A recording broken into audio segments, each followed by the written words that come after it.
Bonsoir, en direct du lac. Alors je sais pas si on voit vraiment, enfin c'est pas en direct parce que j'arrive pas, j'ai pas le flux important, je suis dans la cambrousse du lac du Héron. Est-ce qu'on voit quelque chose? Non, c'est tout noir. Pourtant on voit un peu, hein, il y a un peu de crépuscule le soir. Alors bienvenue ici en pleine nature, vous entendez il y a les oiseaux qui font un peu de vacarme le soir pour aller dormir au parc. Donc voilà, un petit aperçu de la présence ici maintenant, de ce feu qui brûle intensément, à l'intérieur, à l'extérieur. Alors les fêtes arrivent, il y a beaucoup d'agitation, beaucoup de mouvements vers l'extérieur. Et on regarde toujours vers l'extérieur. Donc tout ça c'est très bien. Moi aussi je dois organiser les fêtes, préparer le repas, inviter la famille, préparer les cadeaux, acheter les cadeaux. Oh, chut, c'est vrai, c'est le Papa Noël. Mais il y a toujours ce feu intérieur. Ce feu intérieur qui ne dépend pas des circonstances extérieures. Et dans cette vidéo, pourquoi pas pointer un petit peu le doigt vers l'essentiel de ce qui est dans la vie. Parce qu'on passe tellement de temps dans les événements, dans les situations, dans les enseignements, dans les connaissances. Et pourquoi on n'essaierait pas de regarder vers ce qui est, donc ce regard intérieur, la voix du cœur. On peut emmagasiner beaucoup de connaissances, apprendre beaucoup de choses. Par exemple, moi en tant qu'enseignant de Qigong, j'ai dû apprendre des choses, apprendre des mouvements. Et derrière tout ça, il y a beaucoup de théories aussi. La médecine chinoise, le lien avec les méridiens, les organes internes, le yin et le yang. Donc tout ça, c'est une intelligence cérébrale. On apprend ce qu'on nous a appris de l'extérieur. Et c'est pas un reproche, c'est pas quelque chose de négatif, ça fait partie de ce jeu. Mais des fois, à force d'aller vers l'extérieur, vers les connaissances, vers l'intelligence cérébrale, on en oublie l'essentiel, cette intelligence de vie qui est maintenant. Alors on pourrait dire que l'un et l'autre sont compatibles, on pourrait dire que l'un et l'autre sont ensemble, mais tout ça c'est un peu la facilité du mental et de l'ego qui se satisfait de tout cela et qui fait des rapprochements. Mais en fait, ce qui est maintenant, cette intelligence de vie est sans connaissance en fait. Sans connaissance et sans savoir. Et là, c'est la liberté d'être sans connaissance et sans savoir. La liberté d'être en ce moment même, qui ne se fait qu'en ce moment même, en ce moment même, en ce moment même. Et dans cette non-connaissance, vous avez une connaissance d'être.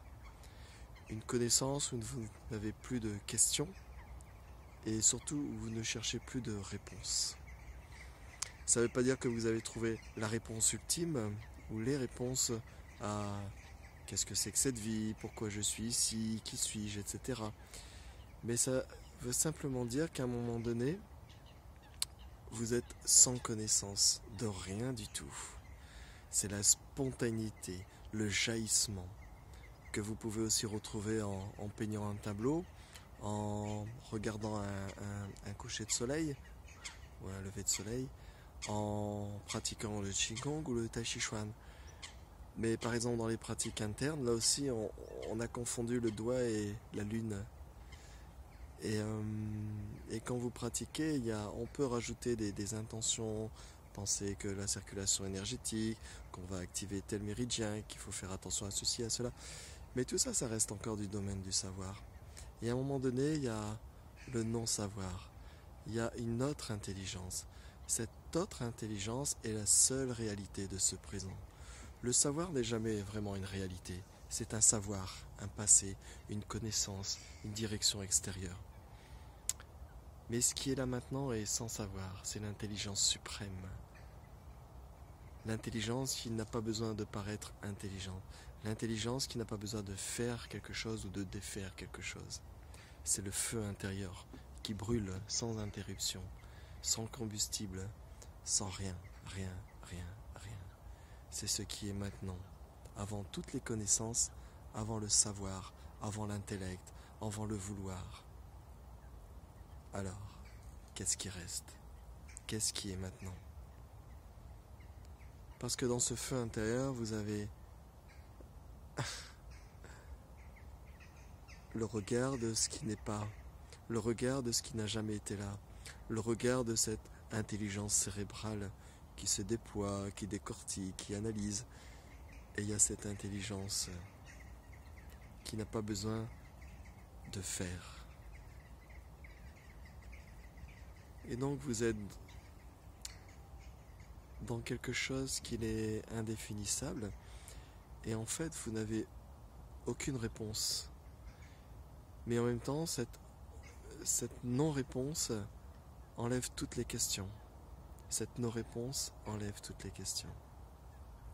C'est le brasier éternel.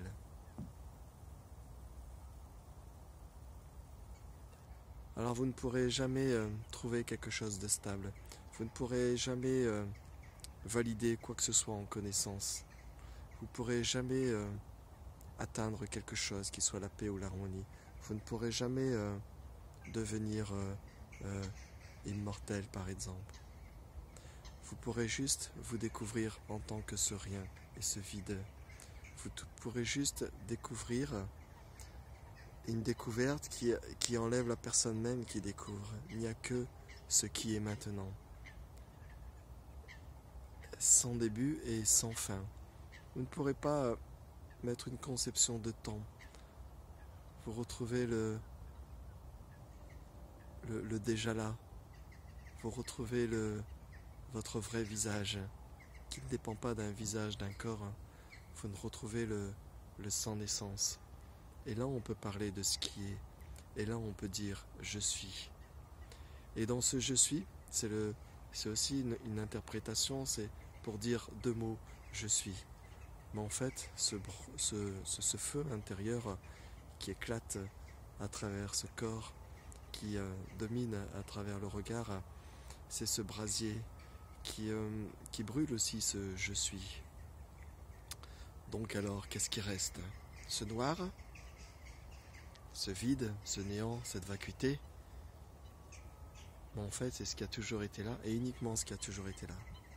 Car il n'y a pas de deux. Il n'y a pas de vous et vacuité. Il n'y a pas de vous et immortalité. Il n'y a pas de vous en tant qu'agissant. Il y a juste ce qui est vacuité, vide, en dehors des concepts, en dehors des idées, en dehors des croyances. Alors même dans votre pratique, que ce soit le yoga, que ce soit la marche, que ce soit le blablatage, que ce soit votre travail, que ce soit dans la méditation, dans le tai chi chuan, dans le qigong, ne passez pas à côté de ce qui est. À un moment donné, les connaissances sont faites pour être oubliées. À un moment donné, touchez le cœur de votre être.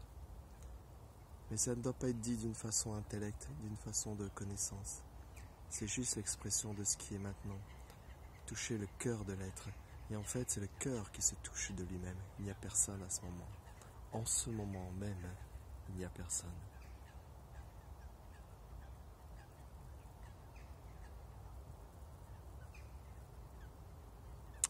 La vie se vit en tant que vie.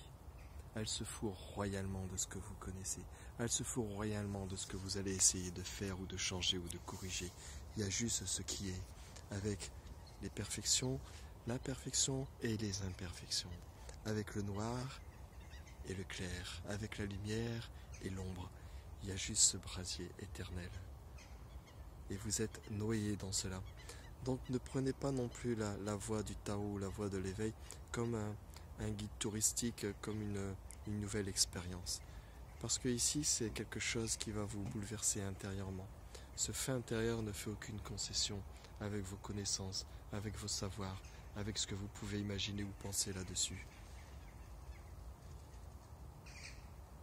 Et une fois que vous avez une première découverte, une fois que vous avez une expérience qui vous amène vers la non-expérience de quoi que ce soit, une fois que l'unité se rejoint à travers ce présent, ce feu s'embrase continuellement.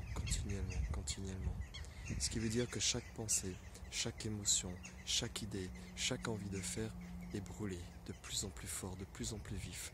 Ce n'est pas une idée, ce n'est pas un concept, c'est ce qui est maintenant en train de se réaliser. C'est la réalisation qui n'a plus besoin de se réaliser. C'est la perfection qui n'a pas besoin d'être parfait. C'est la liberté qui n'a pas besoin d'être libre. C'est la sagesse qui n'a pas besoin d'être sage. C'est la folie qui ne dépend d'aucun concept de folie, d'aucune envie de faire. C'est ce qui est indéfinissable, inébranlable, inimaginable.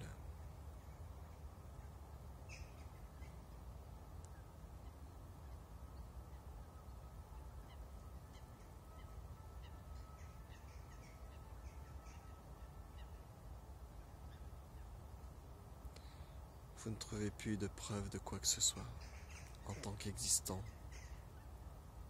en tant que vie à faire. Vous comprenez dans cette intelligence de vie ce que veut dire tout ce texte sacré, ce que veut dire le bouddhisme, ce que veut dire le taoïsme, ce que veut dire tous ces termes de vacuité, de vide, d'illumination, d'immortalité.